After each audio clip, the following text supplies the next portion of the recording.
நல்லா இருக்கு நல்லா இருக்கு நல்லா இருக்கு. நல்லா தானே இருக்கு. ஜிபி ஆக்டிங்லாம் வேற லெவல் ப்ரோ. எல்லாமே நல்லா இருந்தது ப்ரோ. செம்மையா இருக்கு ப்ரோ. ஆக்டிங் வேற லெவல் பண்றாரு. ஜிவிபி ஆக்டிங் அடிச்சுக்க முடியாது.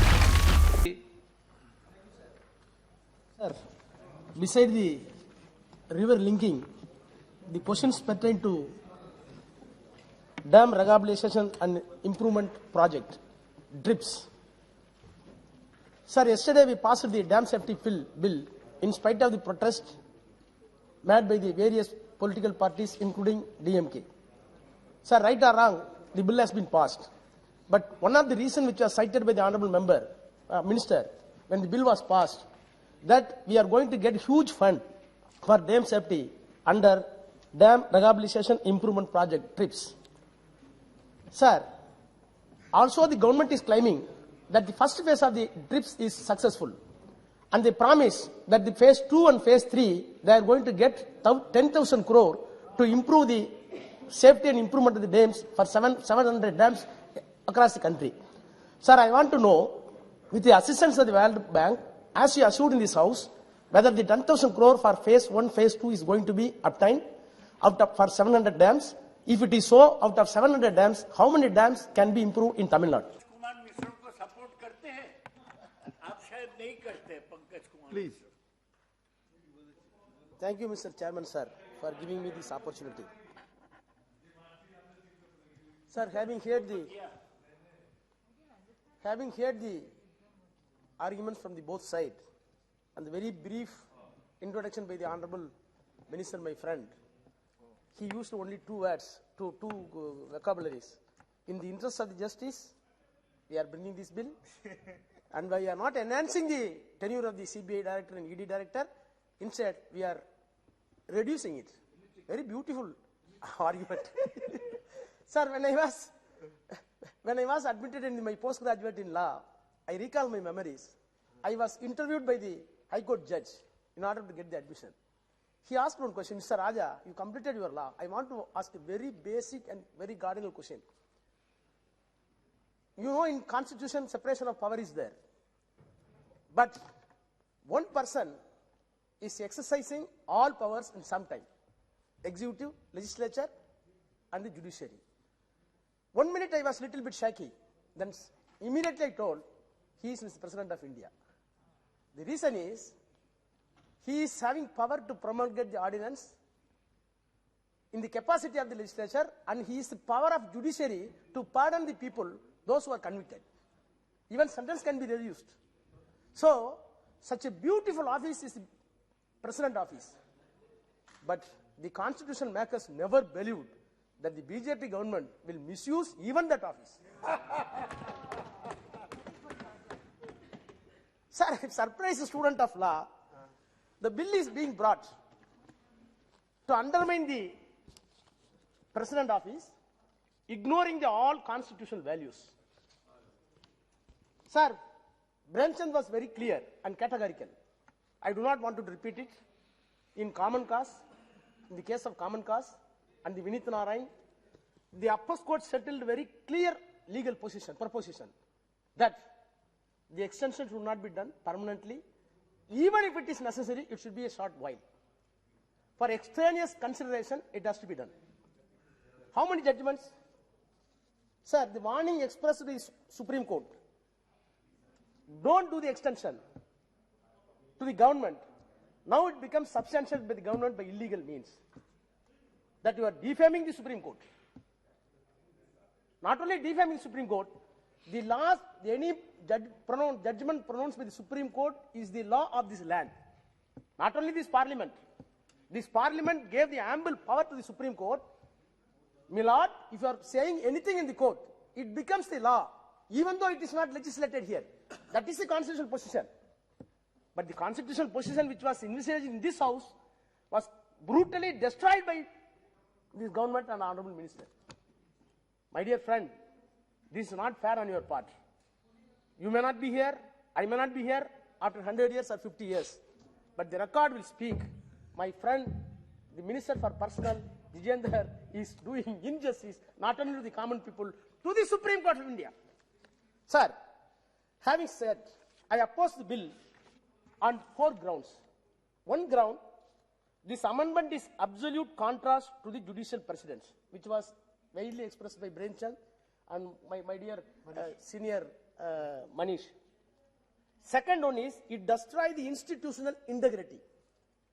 Third one, legal administrative arrangements under which the CBI is functioning is going to meet complete anomaly. Third point. Fourth point, I may be permitted to give few instances where the independence of the CBI and ED were in question at present. Sir, in the Vinit Narayan case, relying the recommendation of the expert committee, initially it was decided that the CBI chief can be selected by the CVC, Home Secretary and the Secretary Personnel. Thereafter, the Lokpal came into existence. As per the Lokpal, after the due deliberation in the Parliament, the selection committee was, the density of the selection committee was little bit enlarged. Not only little bit enlarged, it was completely almost constitutional, where the Chief Justice of India and the leader of opposition headed by Prime Minister. So, what type of importance and significance was attached to the committee when the leader of opposition and the Chief Justice of India is in the committee? Now, there is a committee, they are going to select a person. On the other hand, bypassing the committee, you are keeping somebody in your mind, and for that person's sake, you are amending this law. Ignoring your own Prime Minister, ignoring the LOP and the Chief Justice of India.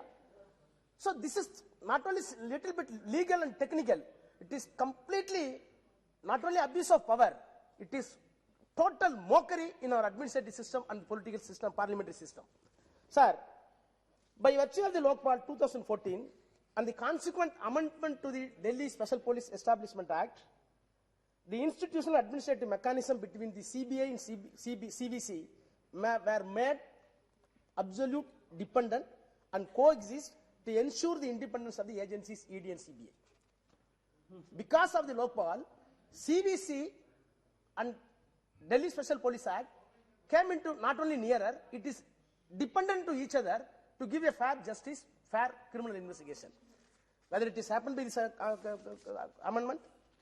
Sir, with this background, I want to submit the 4 points little bit I want to elaborate. Sir, first of all, the ordinance falls foul of the judgment passed by the upper court in the matter of common cause, Vinit Narayan, where the Supreme Court directed the tenure of the incumbent director ED cannot be extended further. Sir, I need not quote. Of course, I am having the judgment. My learned friends, both of them quoted the judgment. Sir, knowing fully well that such a categorical observation was made by the Supreme Court, the government wants to have a third chamber of the Supreme Court through the President route. You cannot exercise the judicial power. But you want to do it. How it can be sustained before the court?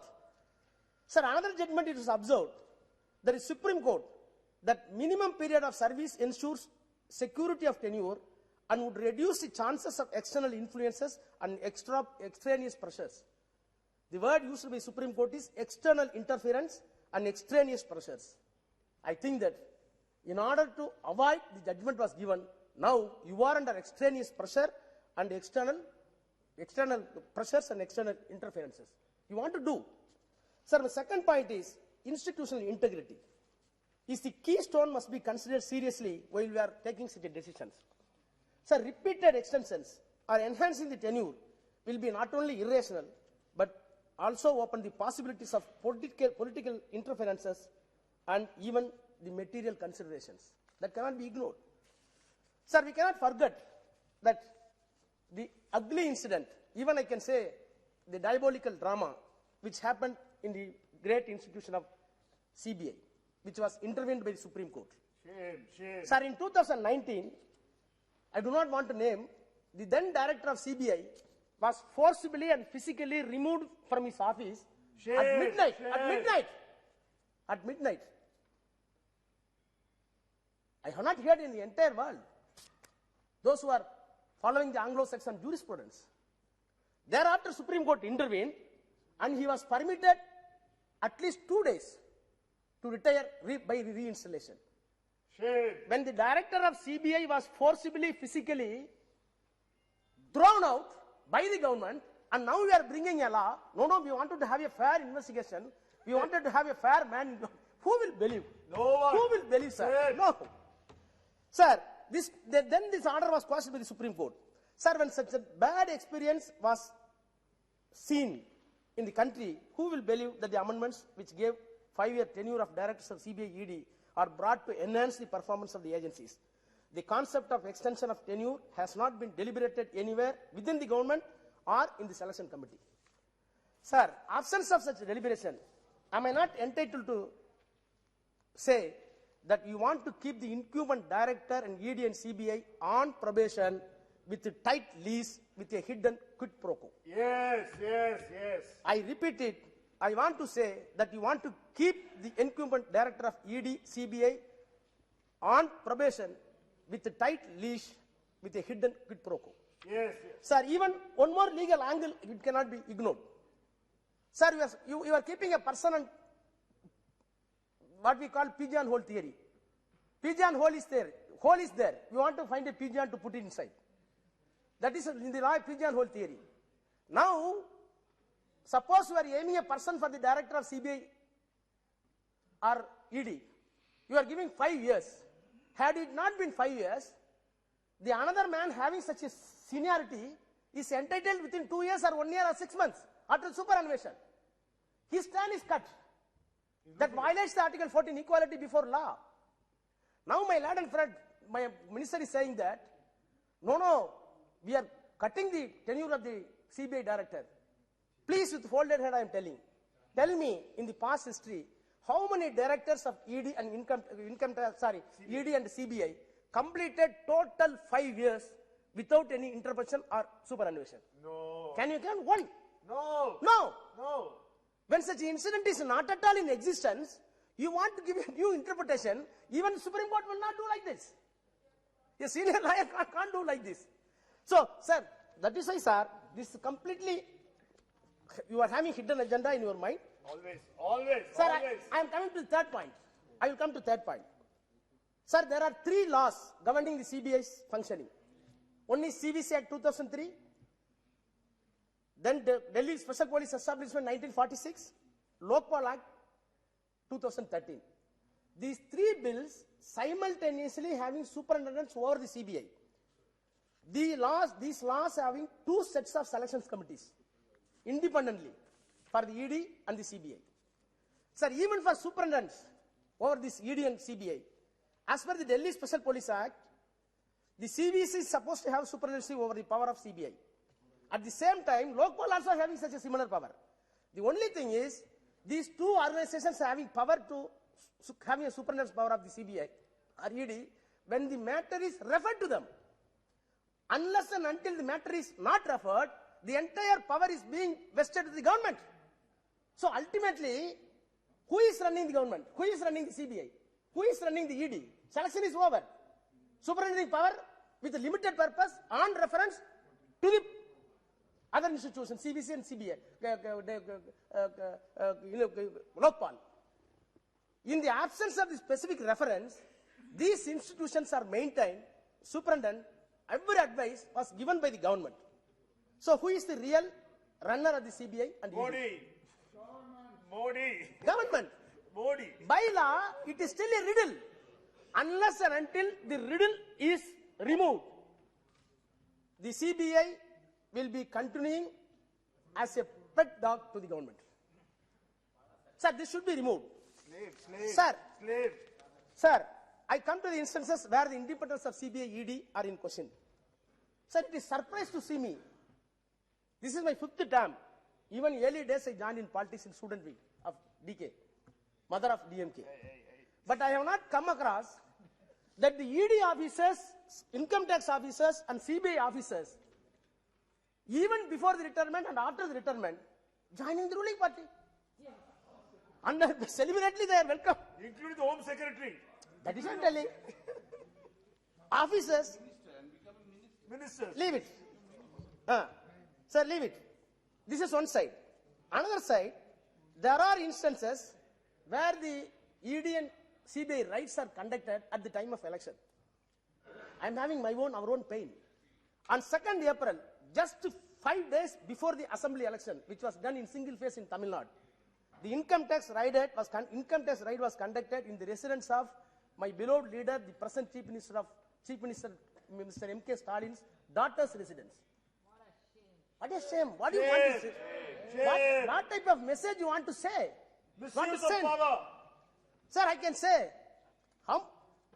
one of the Chief Minister Maharashtra Supriya, your state former Chief Minister, I do not want to name, he got land grabbing case, he got ED case, he got CBI case, he joined the BJP.